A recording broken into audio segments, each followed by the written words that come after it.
آپ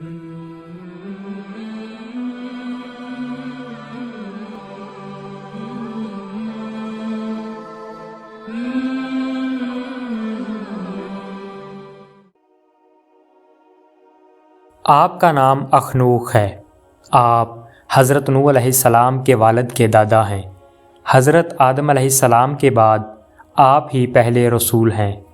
آپ کے والد حضرت شیث بن آدم علیہ السلام ہیں۔ سب سے پہلے جس شخص نے قلم سے لکھا وہ آپ ہی ہیں۔ کپڑوں کے سینے اور سلے ہوئے کپڑے پہننے کی ابتدا بھی آپ ہی سے ہوئی۔ اس سے پہلے لوگ جانوروں کی کھالیں پہنتے تھے۔ سب سے پہلے ہتھیار بنانے والے، ترازو اور پیمانے قائم کرنے والے اور علم، نجوم و حساب میں نظر فرمانے والے بھی آپ ہی ہیں۔ یہ سب کام آپ ہی سے شروع ہوئے۔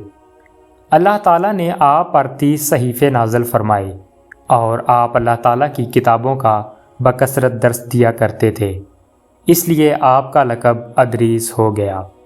اور آپ کا یہ لقب اس قدر مشہور ہو گیا کہ بہت سے لوگوں کو آپ کا اصلی نام معلوم ہی نہیں۔ قرآن مجید میں آپ کا نام ادریس ہی ذکر کیا گیا ہے۔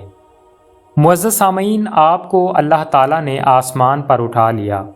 بخاری و مسلم کی حدیث میں ہے کہ حضور اکرم صلی اللہ علیہ وآلہ وسلم نے شب معراج حضرت ادریس علیہ السلام کو چوتھے آسمان پر دیکھا۔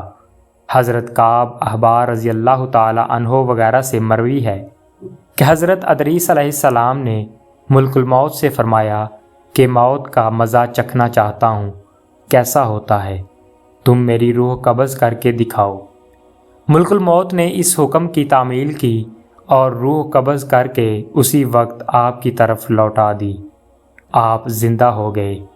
پھر آپ نے فرمایا کہ اب مجھے جہنم دکھاؤ تاکہ خوف الہی زیادہ ہو۔ چنانچہ یہ بھی کیا گیا۔ جہنم کو دیکھ کر آپ نے داروغہ جہنم سے فرمایا کہ دروازہ کھولو، میں اس دروازے سے گزرنا چاہتا ہوں۔ چنانچہ ایسا ہی کیا اور آپ اس پر سے گزرے۔ پھر آپ نے ملک الموت سے فرمایا کہ مجھے جنت دکھاؤ۔ وہ آپ کو جنت میں لے گئے۔ آپ دروازوں کو کھلوا کر جنت میں داخل ہوئے۔ تھوڑی دیر انتظار کے بعد ملک الموت نے کہا کہ اب آپ اپنے مقام پر تشریف لے چلیے۔ آپ نے فرمایا کہ اب میں یہاں سے کہیں نہیں جاؤں گا۔ اللہ تعالیٰ نے فرمایا کہ کل نفس ذائقۃ الموت، تو موت کا مزہ میں چکھ ہی چکا ہوں، اور اللہ تعالیٰ نے یہ فرمایا ہے کہ ہر شخص کو جہنم پر گزرنا ہے، تو میں گزر چکا۔ اب میں جنت میں پہنچ گیا، اور جنت میں پہنچنے والوں کے لیے خداوند قدوس نے یہ فرمایا ہے کہ جنت میں داخل ہونے والے جنت سے نکالے نہیں جائیں گے۔ اب مجھے جنت سے چلنے کے لیے کیوں کہتے ہو؟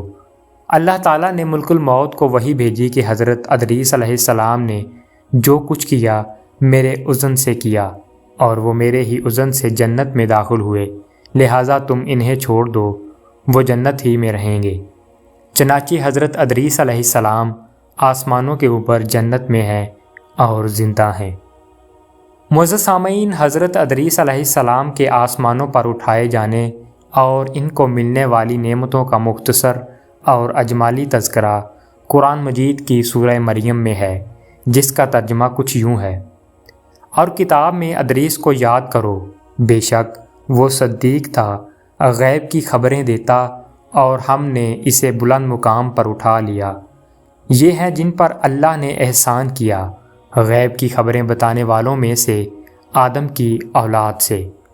معزز سامعین، حضرت ادریس علیہ السلام کے واقعہ سے یہ ہدایت کا سبق ملتا ہے کہ اللہ تعالیٰ کا رسولوں اور نبیوں پر کتنا بڑا فضل و کرم اور انعام و اکرام ہے۔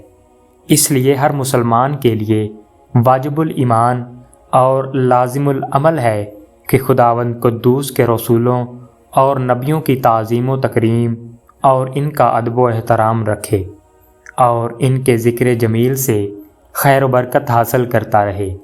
قرآن مجید کی مقدس آیتوں اور حدیثوں میں بار بار خدا کے ان برگزیدہ رسولوں اور نبیوں کا ذکر جمیل اس بات کی دلیل ہے کہ ان بزرگوں کا ذکر خیر اور تذکرہ موجب رحمت و باعث اور خیر و برکت ہے۔